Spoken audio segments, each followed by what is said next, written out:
In the summer of 2004, a decomposing body was discovered in an upscale Austin home on Mission Oaks Boulevard. The victim, 55-year-old James Jimmy Joste, a third-generation oil millionaire known for his generosity and charm. He had been shot 10 times, execution style, with several bullets fired into his body as he lay dying on the floor. The killer, his longtime girlfriend, Rhonda Glover, a former rodeo queen and beauty pageant contestant who had shared 15 years of his life and bore him a son. What followed was a multi-state manhunt that ended at a Kansas truck stop, where Rhonda was found with their 10-year-old boy in a rented RV. When Kansas State Police arrested her in a yellow sundress, she appeared calm, eerily so for someone who had just committed murder. But during her interrogation, Rhonda would tell a story so bizarre, so unsettling, that investigators struggled to separate delusion from deception. She spoke of devil worship, child sacrifice, secret caves beneath Austin, and a conspiracy reaching the highest levels of power. This is the interrogation of Rhonda Glover. So at any point during the conversation, I can request an attorney. Okay. I just don't know what's going on. So I understand. I was on vacation with my son. So I'm just... Where did you go? I was going to go on audition for a Nashville show. I'm a singer. And so I had my guitar and with me, and I chickened out when I got there.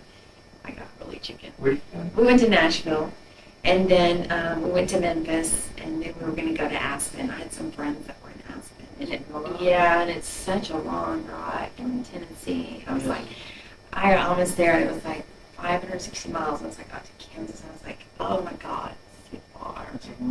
Right. And then I was having trouble with the motorhome. And so you're in the motorhome? Yeah, I was in a big, huge white Winnebago, Gulfstream. Yeah. In the wind, it was terrible. It was like all over the road. And I had the bikes with me and the puppy, and he was trying to jump on me. But there was like play in the steering wheel. And so I was a little concerned with the wind. Right. There was more. So I had pulled over, and then they came with guns and everything, got me out of the motorhome, scared me half to death. The Kansas police, yeah. I'm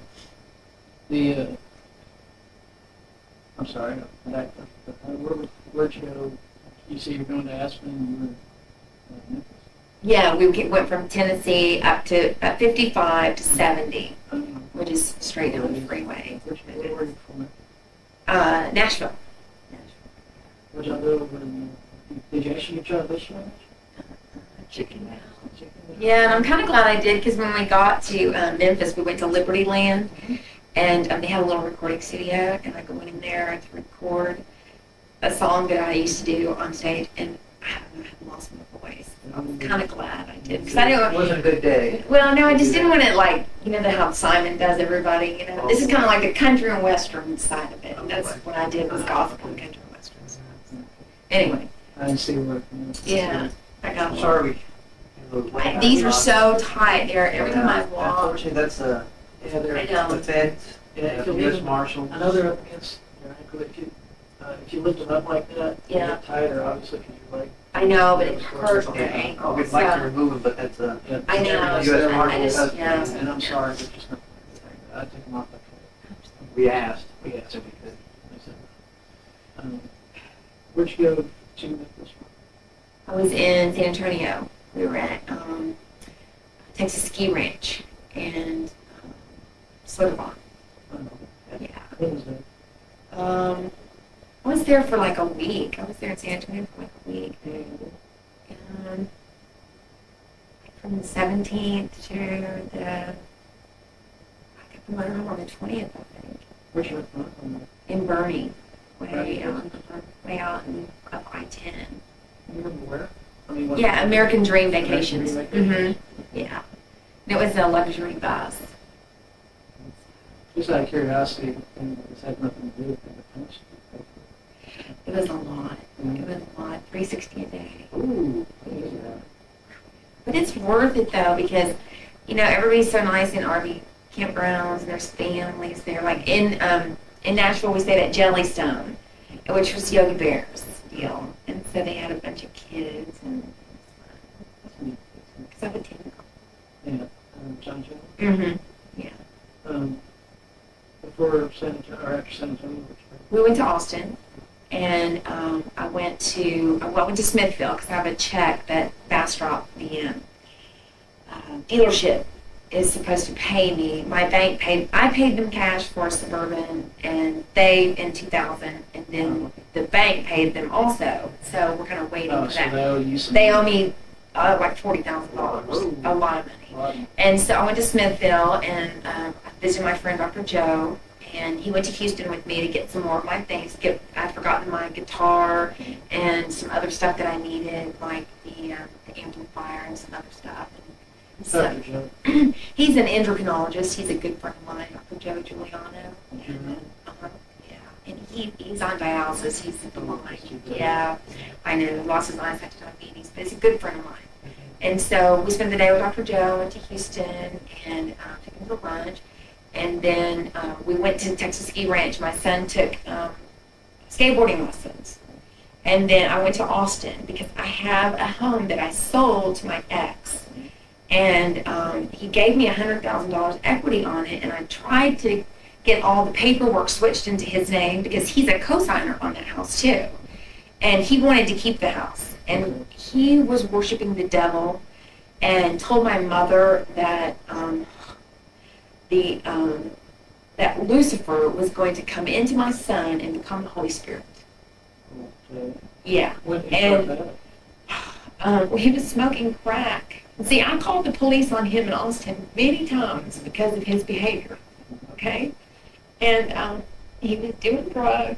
And I was with him for 13 years. And he scared me so bad with this devil worshiping. I left him a year ago. And I called my mom and said, listen, I found the stuff in the refrigerator that he's eating, and it's not tofu. This is way back. When was this? That what year? This was 2003. Yeah. So anyway, I've been trying to sell this house for a long time. I had it on the market, and supposedly I didn't get any offers on it. And so I went to Austin to try to get the paperwork switched into his name. And I wanted to buy another house, and I needed all my tax returns. So I rented a car from a friend of mine, American Car Rental, and I went to my CPA's office, and he wasn't there. I called him 100 times and left messages for him. Mike Hogan is his name. And you can Mike Hogan. He's on BK's Road. And then I went by my friend Jeffrey Dochin's office because he had left me a message that day that he was back in town, and he was going to list my house or help me switch the paperwork. He's a realtor, and he's a friend of mine, okay? And he knows both my ex and I. And then I drove by my house, and I didn't see any lights on or anything. And I don't have a key to the house anymore, so I left. And then I went to tan. I went to the tanning salon, and I tanned. And then I went back to my friend's house. I was gone maybe an hour in the rental car. And then I went back to Round Rock, and then I left. Round Rock being your friend's house? Yeah, my friend was watching my son while I ran those errands. Her name is Duanna Barter, and her husband Tony, and because he was home with the kids. She's working and he's staying. So how'd you get to the rental place? He drove me. He drove me up there. Yeah, I parked the motorhome in front of their house, and then he drove me up there.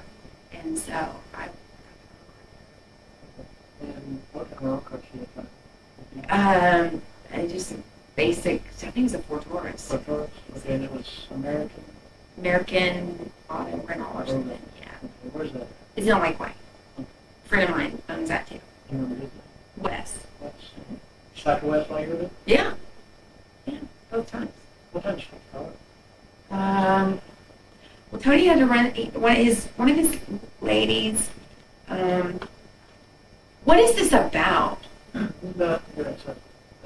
sorry, were y'all married? We were never married. No, You never married? never married. Did y'all live together for about 13 No. No, we only lived together for that 1 year. Well, years ago, we lived together in a high-rise. And he tried to strangle me in the high-rise, and I called the police, and I kicked him out. Where was that? in Houston at the Park Lane. The Park Lane. 1700 Park Lane. And then What? I rented it from Mel Powers. Mel Powers was the owner of the. Let me ask, where do you live now? I live in Houston in a high rise. In the same high-rise? No, no, a brand new high rise. Where do you live now? It's 3333 Allen Parkway, number 2605. Yeah, I've been in hiding from my ex-husband because he actually got I was living in an apartment, 99 North Post Oak, and he came over there and harassed all the guards so often that they called a trespassing case against him. Yeah, so I'm terrified of this man, terrified of him. Yeah, I don't go near him. I don't answer his phone calls. Did you file a police report on it? Well, my attorney, John Green, my attorney, knows all of this, and I have a ton of evidence on this man that he's involved. I have bloody tennis shoes of his, bloody shirts of his. For what? You done yet? No, things I found in the house before I left. Okay, because my mother tried to say that I was crazy and that she sent me back to his custody after she sent me to a mental hospital saying that I was crazy. Yeah, my mother did. And she was supposed to protect me. And the hospital records from Russ said she was supposed to send me home to her. Okay? And they let me out. They let me out. They said, "You're not crazy. What happened?" And I said, "Well, I had this bag of food in the refrigerator. I'm a vegetarian." And it had blood in it. And he laid upstairs one night and moaned and screamed and groaned. And then I found that he had male escorts. He's homosexual. He's a homosexual, okay? And then he called children toy shit kids one day. And I said, "What did you say?" He goes, "Toy shit kids." I'm talking about Bush. And then he starts going off on this Bush thing. And then he tells me that Bush owns the property behind us and all this weird stuff. And then one day my son and I were going to, and you need to talk to my son about these allegations too, okay, because this is very true. And there's a guy in my neighborhood that can confirm some other stuff about this house that he's been living in and people around it and a cave. Which and house are we everything. talking? We're talking about the Mission Oaks house that I still own. Because I read the thing about a homicide, and it said it took place at the Mission Oaks house. I thought maybe Jimmy killed somebody there. The U.S. Marshals had a document saying that there was a homicide at my 5000 Mission Oaks house, that I'm the listed owner. And I thought he killed somebody. Did he kill somebody? Did you find a body there? Because that's what I'm thinking. Well, yeah, we did find a body. Jimmy Jimmy was it like? Joste. Yeah. Did you find a kid there? No. Why do you think we found a kid? Because one day my son and I were going to Mulligan's, and something inside me said, "Turn around." So I turned the car around, and we saw these people on the side of the street, this man and this woman in a Ford F-150 truck, and a little boy on the side of the road in his Barney pull-up. And they were talking to him like they were going to leave him there. Okay? And Jimmy knew I was going to be gone for hours. Okay? And I sat there in the median on Southwest Parkway just watching them. And they saw my Suburban. And they got scared. And they got him back in the car. And they made the U-turn at Mission Oaks. And they looked at my house and sped off. Okay? So then he called children toy shit kids. Then his friend Rick Kuttner was living in that house. He's from Colorado. He's since moved, but my son's gymnastics coach knows how to get in touch with him. You can question him. You need to. Rick Kuttner. Okay, so Patty Swenson owns. Yes, my son. I put it. He 5th in the nation at Junior Olympics, and I mean, yeah. There's something about that, but I don't know. Yeah, he's an outstanding boy. Yeah, and I'm a very good mother. Very protective of him, you know. So when all this devil worshiping stuff started coming out, I got away from him. I wanted nothing to do with him. He scares the crap out of me. It's been. I saw him at a hotel in Houston. I ran into him in Houston, and it's been 3 or 4 months ago. Yeah, and every time I see him, he looks different. It's really bizarre. He looks different. And then he had bought some clothes for me a year ago, and I had a credit, and my friend Denise said that she saw him, that he had been in Europe, somehow in Europe, with some people. I don't know with who. How did But- you look different? One time his face was real full, and another time his face was real little and skinny. I started going back in pictures of So he him. was kind of gaining, losing weight Yeah, like I think he has AIDS.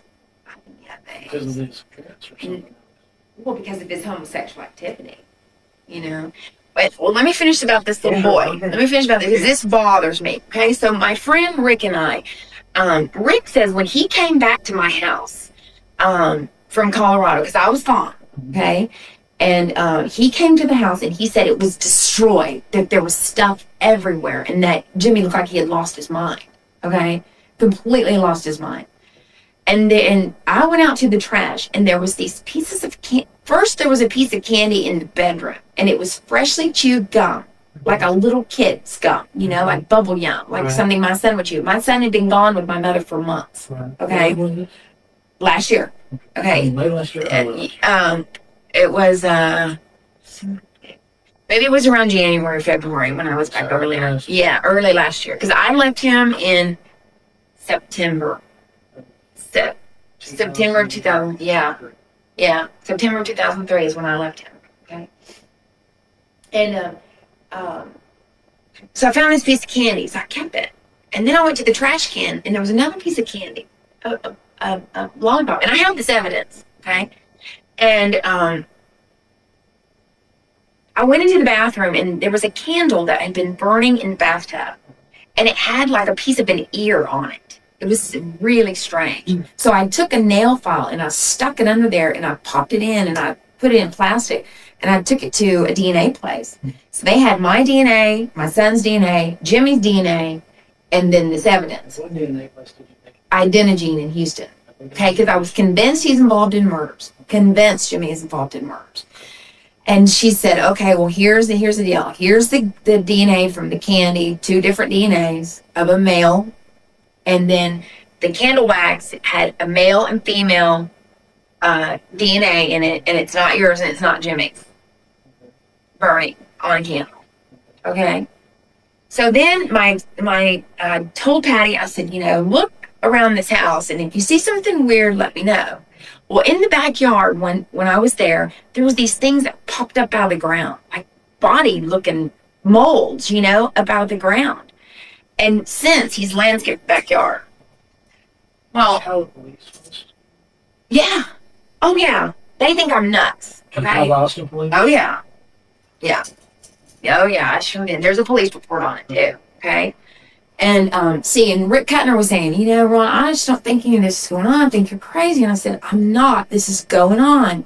And I'm going to prove it. I'm going to prove there's something going on. Was What? Rick living there when all this was going on? No. Rick moved in middle of the year. I'm not sure when he moved in. He was a friend of Jimmy's, okay? Well, then he moved out because Jimmy's so crazy, so weird. And Patty, it was dating him and said, oh, yeah, Rick knows. Rick knows you're not crazy now, Robbie. He knows. See, he knows something. I don't know what he knows, but he knows something about Jimmy. Well, then this other friend and this other guy is so weird how kind of God puts people together. But Patty has a friend in the neighborhood in Travis Country, okay, named Rick. And she told him the story about the house, you know, that I was concerned about the devil worshiping and all the weird stuff that he was trying to get me to believe that Satan was going to come in. He was sugarcoating it, saying Satan's going to come in, Lucifer's going to come into your son, become the Holy Spirit. He's trying to bring evil spirits into the house and burn candles and all this weird stuff. And I'm a Christian. Hurt your child? Yeah, I hurt my child and get him possessed by the devil. What did you feel like you needed to do? I ran to my mother and she said I was crazy and sent me back to him. And he pulled a sword on me How did she send you back? because she was supposed to take care of me. I was supposed to be in her custody according to the state hospital. She was supposed to take me into her home. She put me in a hotel with no money and nothing, and I had to go back to my house. Because you had no... I had nowhere to You were go. trying to get help. I was trying to get away from him. Instead of getting help, they made it worse. Yeah, Put you in the state exactly. hospital and then sent you back. Yeah. And he pulled the sword out. Oh, yeah, What yeah. happened there? I said, you know, Jimmy, I don't understand. This is like you're living a double life. I find you with homosexuals, and now you're worshiping the devil, and we were going to church. What church? Gateway great church in Austin. I don't know if you've ever. I've heard it. It's a really good church. It's real casual, come as you are, Right. kind of rock and roll. You know, my son loves it. As a matter of fact, I was at church. I drove from San Marcos all the way to Gateway Sunday to church and all the way back. Really? Yeah, that's what kind of Christian I am. You know, that I love the Lord that much. And I've been so worried about Jimmy and what he's been up to. He's kind of like a dangerous person. He's very dangerous. He has assault charges on him against me. He went to jail for that. That's in the records. Right. And he pulled a knife on me and made me go and tell them that it was my fault and made me take my testimony back. Okay? You're scared. I'm scared of him. I'm scared of him. Okay, so then listen. I gotta finish telling you about this friend of Hattie's, okay? I told her about the little kids. I'm okay. I'm okay. Sure. Okay. Yeah, I'm okay. I told her I've been dying to tell somebody what I have and show them the evidence that I have in Houston. Okay, in Houston. And listen, I've been to labs trying to get it tested. The things that I found. I have been to the police in Houston. They told me that with stuff like that there's nothing they can do. I have to go to Austin. Well, I've already tried to give it to Austin, but Austin would do nothing about it. You never got to speak with him. I never got to. No, never. And I've been praying for God to help me because I know so much. Okay. Okay, good. I know so much. So anyway, the house is really bizarre. All the paperwork that goes with this house is erroneous. Okay? This is the house on Mission Oaks, right? And it is built on what's called Cave X. Okay? But the survey company lied about it and said it's on lowland. But I had a plumbing problem. And the plumber said, this is a really crummy house. And I said, well, I always thought that, but what do I do?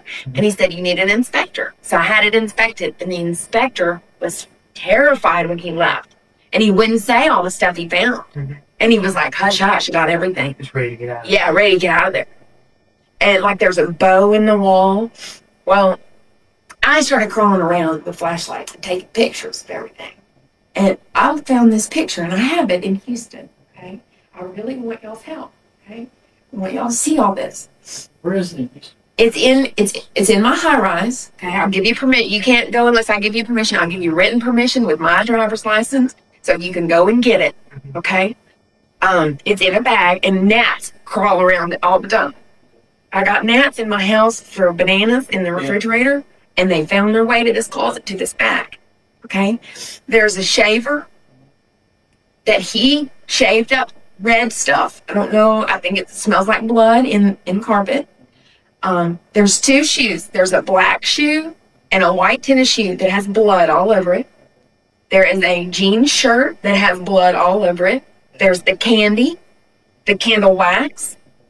God told me to take the plumbing apart, and I took the plumbing in the bathroom apart, and he had poured all kinds of crap down in there. Now, in the beginning, we were writing a book for God about water, how important it is to have clean water. Mm-hmm. Now, I found that this plumbing failed, the mechanical failed, and the framing failed in this house. And the city gave Morrison Homes permission to do it anyway. Now, are y'all Christians at all? Yes. Okay. In the Bible, it says in Isaiah, and God always told me about the book of Isaiah. Every time I would open my Bible, it would be Isaiah. Well, Isaiah 54, about strengthen your stakes and don't be afraid. You will not suffer shame or be humiliated. But Isaiah 129 says, you will be ashamed of the sacred oaks in which you have protected. The bank that financed the house is on Briar Oaks in Post Oak Park. The house is on Mission Oaks. The bank is called Heritage Bank, and it's now Prosperity. Okay, Jimmy taught me this code. Okay, he was all high all the time, and I was paying attention because I was seeing miracles from God. Like, listen, this is important for you to know what is going on. He's the ringleader of all this, Rhonda. He's the one. Jimmy, yes. God kept telling me, he's the one, he's the one, he's the one. And it talks about men will flee into caves from fear of the dread of the Lord. You sacrifice children in overhanging crags. and your hands are full of blood and I mean, if you read Isaiah, if you're Christians and you read the book of Isaiah, you'll know that this house. And so let's go Rick. Let's go back to him. There's so much to tell. I've been through so much with this whole thing. Patty had told Rick one day, and Rick is best friends with Dr. Joe. They all know each other, and I know all of them. That's how God works in people's lives. Because I kept praying for God to help me find somebody who knows something else about these murders, because I know they're going on. You do it by yourself. I'm held on to this information, so scared of them. You know, if there's a group of devil worshippers, and I'm just a lonely girl who people think I'm crazy, No one wants to believe. no one's going to believe me. And I've been saving all this evidence against him. Okay, I've been so scared and so scared of him, but yet I wanted my house back too. You know, I've had to spend so much money to try to stay away from him and my mother. I spent $9,000 at this apartment. Plus, I had to buy new furniture because he has all my stuff. He can give me anything. So I understand you started your own business? I still do. What's your business? It's called Insurance Resource Group, and I recruit for insurance companies, Oh, for the personnel? executive level people, for what's called corporate-owned life insurance. And then I also have a ministry, and I help women and children and men that are hungry and homeless. This is it. Mansfield Green, or is that where you used to live? I used to live there, Oh. and I saw that address. yeah, Driver's and license. so listen, this code that he taught me, 9 is J, okay, and he's JJ. On my driver's license, it says 99, okay, and so I don't know. His brother called me on the highway in Kansas, and I got so scared. How'd they find me? His brother, yeah, Kelly Joste, okay. What did Kelly say? Nothing. He just left a message. He said he was looking for Rhonda Rowell's mother, which is Jimmy's old girlfriend. Okay. But anyway, back to Patty and Rick. They're driving along, and they're going down Southwest Parkway, and the lights were out at my house. And Patty said, "You see that house there? My friend, this great lady I know, mother of the best kid in the world, because I do have the best son." And she said, she thinks that he's murdering children in those caves, because that house is built on cave X, and they lied about it. And see, on Friday and Saturday nights, these homosexual men line up down Mission Oaks, and they crawl through those gates. There's an entrance there. I've been to I have it all. I have built my case against these people. I have You're it talking all. about the entrance gates there? I'm talking about, So you can show it. I can tell you everything. Okay. And okay, so Rick said, "Patty, listen, I got to talk to you. I have been so concerned myself about what's going on. That house is evil. And I see people coming in and out of there all the time. Homosexual men." And he said, "I found a little girl's shoe on top of the snow. When it snowed in Austin. Remember when it snowed? And he was walking along the green belt, and he found this little girl's a sandal. Not even a warm shoe, a sandal. And it had no snow on it. Like it was just dropped. And so he put it in a plastic bag, and he couldn't put it in his house. And What do you do? he still has it. You can question him. I want you to. I'm begging you to. He doesn't know what to do with it either. Because he's concerned that what's he going to do with the shoe? Go to the police and there's a shoe? You know? We have all been very concerned about what's going on. Okay? Now, you can ask my son about the little boy that she saw. Another day, Jimmy was home with us. And this is when all this first started. Okay? This devil crap, you know? And he wouldn't let me leave. I called my father to come and pick me up, and my dad said, "You're crazy.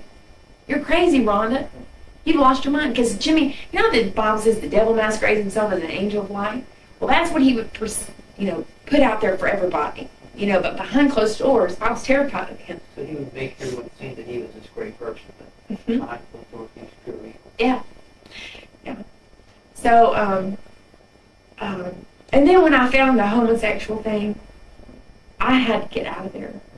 I mean, I was scared I was going to get AIDS and who knows Sure. what, Absolutely. you know? Absolutely. But when he said toy shit kids, and I saw that little boy on the side of the road, and I put the cave thing together, and in Isaiah it talks about the caves and murdering children and overhanging graves, and Texas Film Code was number 69, and I have it all. I have built my case against these people, but I have had no voice.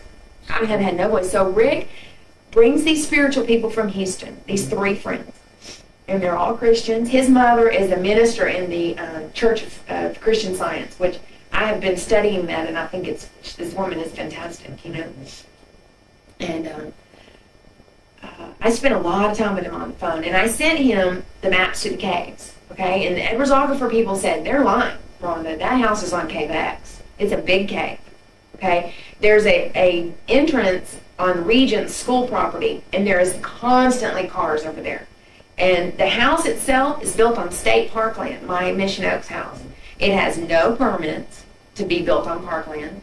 George W. Wimpy is the builder, Morrison Homes of Texas, but they're actually based out of Atlanta. And then the documents say Travis, Texas, not Travis County, Austin, Texas, which is what they're supposed to say, and it has 99999 at the bottom of it. Well, when I call information for Travis, Texas, it's a 254 area code, which is Bush. And I prayed about it. I said, God, how am I going to prove that these people are into bondage and child pornography and this crap? He said, I'll put it in the news. Promised me. And what he did showed that the military is doing that kind of treatment to people. And if you look at the money on a new $20 bill, it says, Satan, you nasty nut in Austin. Seriously. Seriously. Now, I want you to know something. Is it like a subliminal? Yes. You have to be looking at it. But, well, what it is, it's kind of jumbled. It's a code. It's a jumbled word. You know, Satan, you nasty nut in Austin. Okay. You see what I mean? And then if you look at the money, you'll see that little green face on the side, on the right hand side. It's got a thing across its face like this, and then an eye. It's like a bondage mask. Yeah, and then I found out that Jimmy's been involved with the Cullens and the Bushes for a long time because they grew up together in Memorial, okay? And in Isaiah it says that your watchmen are sleepy. They see nothing. They're blind. They get their fill of fear. And on that property behind my house, there's a gate. Like there's an entrance to the aquifer there too. And it's 10 acres. And they have a watchtower over there. And you know, in Revelation it talks about the 7 golden lampstands. From my office window, if you're looking out there at night, there's 7 golden lights out there. And they move and they shine down into the woods to watch that aquifer entrance. How long have you lived? I've owned the house since 2000. And I moved to California with Jimmy. Was things fine when you first moved in that house? I lived there by myself. So it's fine? It's fine, but I didn't live there very long. I moved to California. He convinced me to move to California and sell it. Is that where Because, well, no, we bought a house together. And then he changed the documents on the house. I signed the closing papers, and then I found all his information where he sold the house out from under me and didn't give me any of the money. And it was my house, too. Ron, you sound like you've had a nightmare. I have been through a nightmare, complete nightmare. And no one helping you? No and one. Every time you've gone for help, you've Mhm. been... No one has People listened to push me. you off and say, go Yeah, and stay then in the off. meantime, innocent people are being killed. Homosexual activity, and you keep finding all these odd things in the house, and you don't understand. How do you protect yourself from something like that? I got into this high rise with, Does he know where you live? evidently, because he sent me some child support. I mean, he has a lot of connections. I don't know how far up he's connected. I mean, if his brother can find my cell phone number, because I got a Verizon wireless number with a different name. I used my middle name so that they couldn't find me, okay? And his brother called me. So they must have connections with the FCC somehow. I don't know how, because I've never called Jimmy. I've never called him. I don't let him have anything to do with my son. Are you afraid for your son as well? Very afraid for him. What do you think would happen to your son? That he would kidnap him. That's why I never let my mother see him again, because she let him go off with strangers. What you just heard was a woman desperately trying to construct a defense, or the paranoid delusions of someone experiencing a severe mental health crisis. Perhaps both. Investigators found no evidence of devil worship, no murdered children in caves, no conspiracy involving George W. Bush or satanic elites. The house on Mission Oaks Boulevard was thoroughly searched. There were no bodies, no blood-soaked evidence, no DNA from mysterious children. What investigators did find was clear evidence of premeditation. Rhonda had purchased the Glock 19 weeks before the murder. She had taken multiple shooting lessons, asking instructors how to shoot someone from behind while they sat on a couch. On July 15th, just 6 days before the murder, she drew a floor plan of the Austin house for her instructor and asked how to clear it of intruders. And she had calmly fled the scene, stopping only to buy milk for her son. In February 2006, after a highly publicized trial, a jury took less than 2 hours to convict Rhonda Glover of murder. She was sentenced to 46 years in prison. At trial, prosecutors painted a picture of a manipulative woman who had drained Jimmy Joste of his fortune, and when the money ran out, decided to cash in on his life insurance policy. They argued she lured him to the house and ambushed him. Rhonda's defense argued she was a victim of domestic abuse, who had finally fought back in self-defense. They pointed to Jimmy's history of violence and drinking, but the forensic evidence contradicted her story. Jimmy had been shot while trying to flee, and at least one shot was fired while he was already on the ground. The jury didn't buy it. Rhonda's attorneys tried to introduce evidence of her mental illness, but the judge ruled her legally sane. She knew right from wrong. She understood what she was doing when she pulled the trigger 10 times. Today, Rhonda Glover sits in the Carroll Young Complex in Texas, where she will remain until at least 2027, her earliest parole eligibility date. Her projected release date is 2050, when she will be 84 years old. Her son JJ was placed in foster care and later with family members. He has lived his entire adolescence and young adulthood with the knowledge that his mother killed his father.